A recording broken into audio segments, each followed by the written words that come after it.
नमस्कार, लज्जत जेवणाची या चॅनलवर आपले स्वागत आहे. आज मी तुम्हाला एक वाटण करून दाखवणार आहे, ते सुद्धा कोकण पद्धतीचे. कारण बऱ्याच स्त्रिया या जॉब करतात, त्यामुळे त्यांना वेळ मिळत नसतं. तर हे असे वाटण करून ठेवलं तर त्यांचा खूप सारा वेळसुद्धा वाचू शकतो.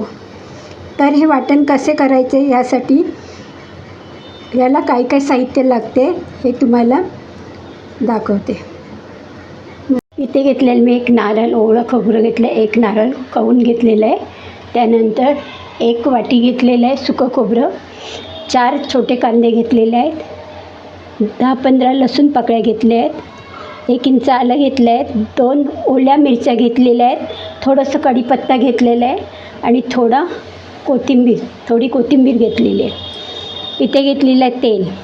त्यानंतर गरम मसाले अख्खे घेतलेले आहेत, दालचिनी घेतलेली आहे, 7-8 घेतलेले आहे मिरी आणि 5-6 लवंग, 2 चक्री फूल घेतले आणि इथे घेतलेले खसखस थोडी.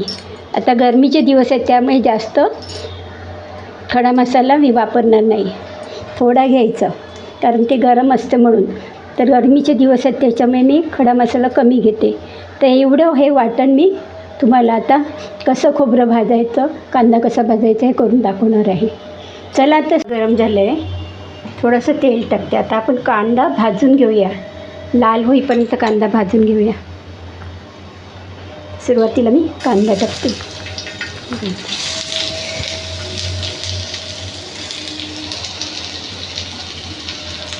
कांदा असा लांब चिरून घ्यायचा, असा हा लांब चिरून घ्यायचा. नंतर मग ते भाजताना चांगला भाजला जातो.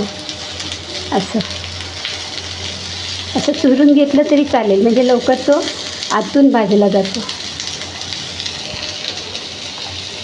असं लांब चिरलेला आहे कांदा.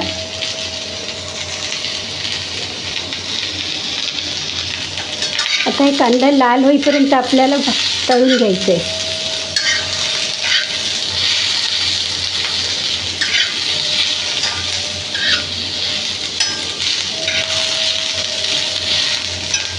छान करतीत भाजून घ्यायचे कांदा.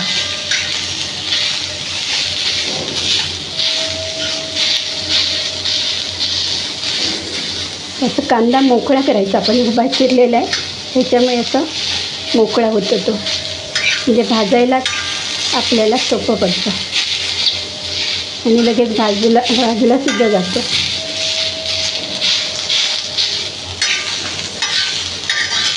बिर्याणीला जसं आपण कांदा कापतो त्याप्रमाणे लांब असा कापायचा कांदा भाजताना.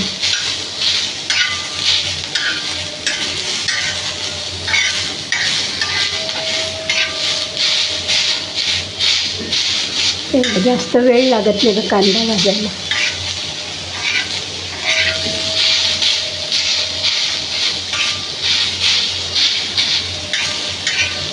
झालेलं आहे, म्हणजे भाजून झालेलं आहे. आपण जे बिर्याणीसाठी कांदा जो तळतो त्याला भरपूर तेल लागते. कढईमध्ये तेल घेऊन तो आपल्याला तळावं लागतं. पण इथे फक्त मी 4 कांदे आहेत छोटे आणि त्याला 3 चमचे छोटे तेल टाकलेलं आहे. आता हा आपला कांदा भाजून झालेला आहे. आता मी सुकं खोबरं भाजते.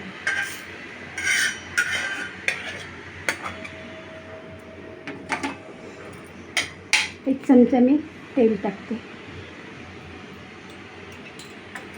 आता इथे गॅस बारीक करते, सुकं खोबरं भाजून घेते.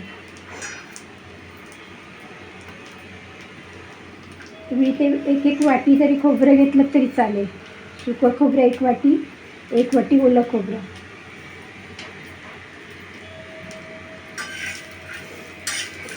हे वाटण आपण एकदा करून ठेवलं की 8 दिवस तरी आपल्याला मसाला वाटायची गरज नसते, वाटण करायची. हे सुद्धा लाल करून घेऊया. तुम्ही किसून सुकं खोबरं घेतलं तरी चालेल.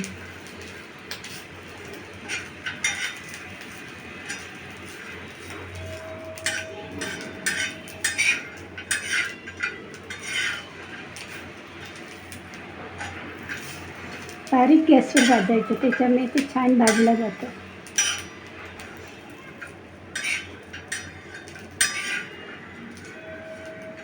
आता हे सगळं वाटण एकदा करून ठेवलं की आपल्याला प्रत्येक वेळेला वाटण करायची गरज पडत नाही.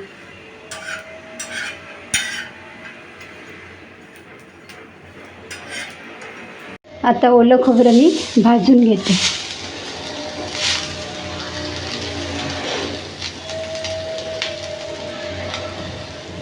हे पण छान खरपूस भाजून घ्यायचं.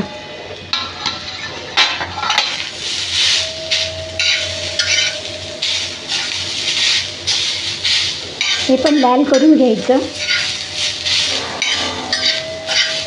आपण छान भाजून घेतलं हे जर कांदा खोबरा वगैरे, तर ते वाटण जास्त दिवस टिकते. म्हणून भाजताना सुद्धा काळजी घ्यायची की कांदा वगैरे व्यवस्थित भाजला गेला पाहिजे.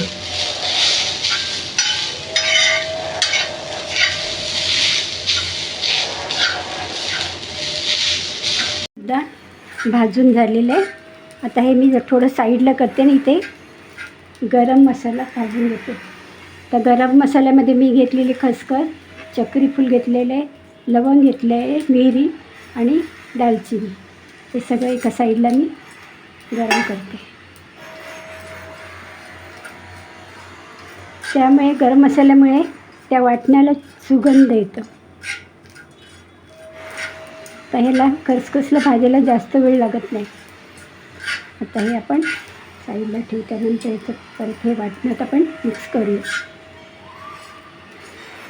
सॉरी, ह्या खोबऱ्यामध्ये आता ह्याच्यामध्ये मी टाकणार आहे कढीपत्त्याची पानं, लसूण, हिरवी मिरची, आलं. हे सगळं थोडं भाजून घेते आणि ही आहे कोथिंबीर.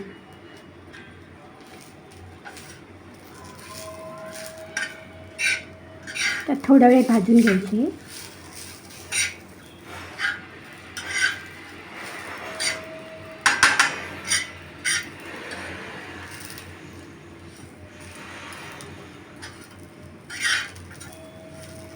आता हे बाकीचं जे भाजलेलं आहे खोबरं आणि कांदा, तो सुद्धा मी ह्याच्यात मिक्स करते आणि थंड झाल्यावर आपण मिक्सरमध्ये बारीक करून घ्यायचं. पाणी टाकायचं नाही. पाणी टाकलं तर वाटण लवकर खराब होणार. त्यापेक्षा थोडं थोडं मिक्सरमध्ये घेऊन आता वाटण करायचं आहे. आणि जेव्हा आपण हे वाटण करून ठेवतो तेव्हा फ्रीजरमध्ये ठेवा, फ्रीजमध्ये नको. फ्रीजरमध्ये ठेवलं, छोटे छोटे डबे करून ठेवले तर आपल्याला जेव्हा लागेल वाटण तेव्हा आपण तो डबा काढून ठेवायचा.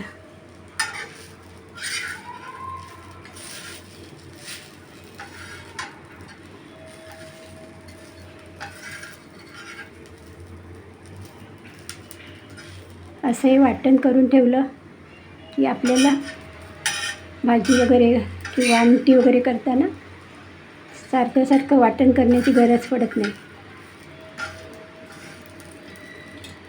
वाटण मी जाडसर वाटलेलं आहे. आपल्याला आणखीन बारीक करायचं आहे. तर हे थोडं घेऊन ह्याच्यात थोडं मी तेल टाकणार आहे. आणि मग हे परत मी बारीक वाटण करणार आहे. सुरुवातीला मी हे वाटण चालू बंद करून जाडसर वाटून घेतलं आहे. आता मी थोडंसं तेल टाकलं आहे आणि हे वाटण आता मी एकदम बारीक पेस्ट करून घेणार आहे. हे वाटण तुम्ही कडधान्याची आमटी, भाजी किंवा रस्सा भाजी किंवा नॉनव्हेज यासाठी सुद्धा तुम्ही वापरू शकता. माझी ही रेसिपी तुम्हाला आवडली असल्यास लाईक करा, शेअर करा, सबस्क्राईब करा. धन्यवाद.